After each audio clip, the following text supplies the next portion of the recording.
terms of arm strength not there. I just think the it just went really quickly for him, and we missed the first pass of the game. Unfortunately, their corner made a great catch on it. And the second thing was a protection gap that usually he's very salty at. And the third one was just a poor decision and poor throw. And it's too bad, but like anybody who plays this position, there are going to be days like that. And you have to bounce back. You have to have thick skin, and he's certainly proven he can do that. Have you ever coached a quarterback that's had as many injury issues as Kevin? Probably not. Probably not a guy that has suffered as many unfortunate circumstances as he has. Do you think it is just unfortunate? Do you think there's something to him where he's fairly brittle or just not football friendly? Well, I mean, there's two schools of thought. I guess I would prefer to think that he's going to be fine and all the bad luck's behind him, rather than that he is destined for this forever. I just got my fingers crossed. Good things are going to start happening for the young man. You to the point defensively where you're starting to look at different player combinations and different starting roles. Well, as I told the team, we're going to have to play more intelligently, in certain situations, and third down being the key. We're going to have to, you got to know third down and 10, you can't come out of your zone. You have to stay in your zone. You can't come and try to make somebody else's play and leave something else available, which has happened all too often early in the season. And so as you try to impress that upon people, you also need to allow for competition if somebody's more reliable than someone else. And that's how you build good football teams. There's always the word threat probably doesn't fit here, but there's always, they're mindful that someone else wants their job. And so if they don't do it well and don't do it correctly, as the defense calls or the offense calls, someone else can step in and do that job and looks forward to that chance. It seems like Dayton Jones had a great fall camp, that he was playing at a really high level. There were a lot of expectations for him. How do you think he's played so far? Has he lived up to those expectations? I think he's pressing. It'd be I think he's trying to make too many Sports Center plays, and rather than just play the defense.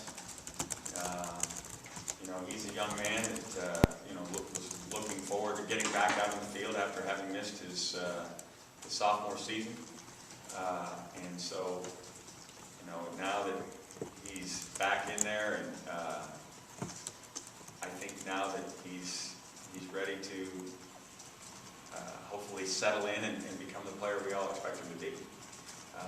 I know this: he's got to get his mind on playing each play rather than trying to make just nothing but big plays.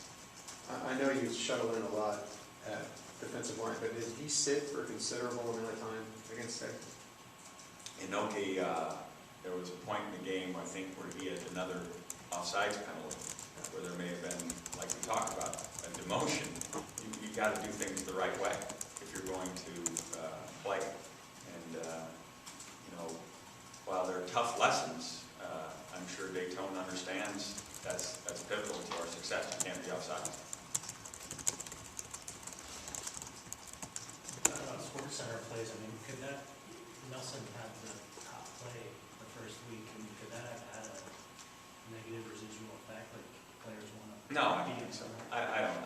I'm just saying everybody sets goals for themselves individually, and wide receivers want catches, quarterbacks want touchdown passes, and if you start thinking about those numbers rather than doing what the offense and defense call for, and you start reading the newspapers as to what others are doing and why am I not, then all of a sudden that can get you to where you're not playing what you need to do. Those numbers usually come as a byproduct because everybody's doing their job. Not necessarily just because you beat an end on a pass rush, but because you kept contained and someone else got pushed, and now the guy was forced out to you, you get the sack, instead of always having to be the hero on every play. Be the guy who's always in the right place, always doing the right things, always understanding the situation. It's going to be unbelievable how many plays you're going to make. You said there's no give up, no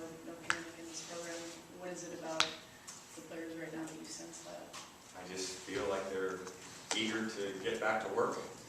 School starts this week. I think, there's just energy, and I'm excited about practice tomorrow. I know you have your quarterback coaching responsibilities, but do you consider involving yourself more with the defense given the struggles you guys have had the first 3 weeks? I think every head coach asks themselves the question is, where am I most productive? And I could go and sit in that defensive meeting and listen to what I think are 4 really good football coaches talk about how they're going to attack and how they're going to fix and all those things. And I'm going to listen, and I might offer 2 or 3 bits of advice, which I have offered as I look at the tape and so forth. But at the end of the day, I'm going to trust them, just as the reason I trusted them to give them these opportunities, and still believe in them, and still believe that the good things are on the horizon. To go and tell them to do everything different, I think would be the exact wrong thing to do. I think you have to have faith. We have a system. The kids have to embrace the system, which I think they have. Now we just have to play it correctly. And again, not come out of our assignment to try to do someone else's assignment. And when we do that, I think good things are going to happen. And once it starts to happen, it'll be like anything else when you start to get the rhythm of something. Oh, this works. And it'll get faster and faster and faster, and I think we'll be where we need to be. That's the way I look at the future, and I'm excited about it.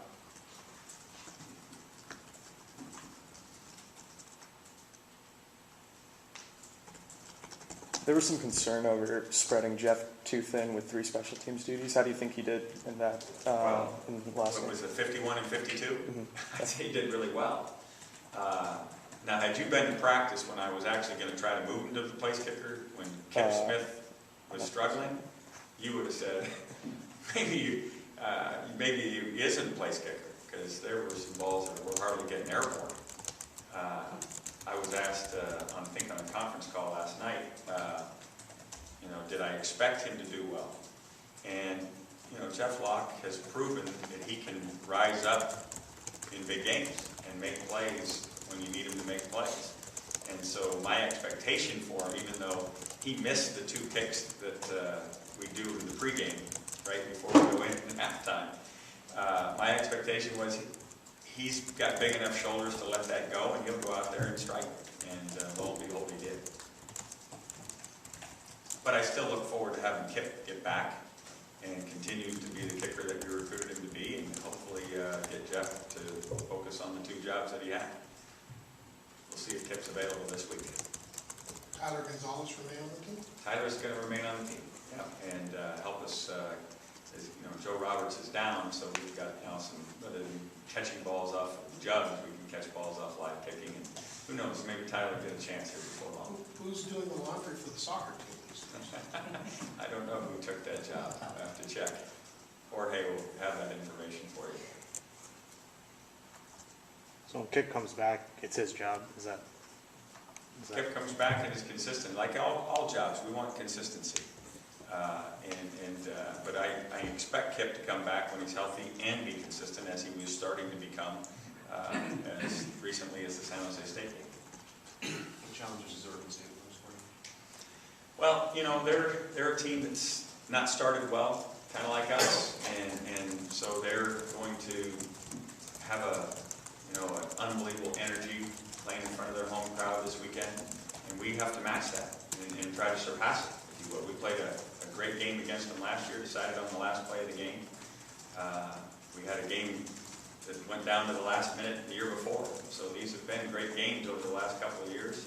We have the utmost respect for their program and for Coach Riley and his staff. And just know that it's going to be a very tough environment, but we've won it. If we're going to be who we want to be, we've got to be able to win on the road in the Pac-12.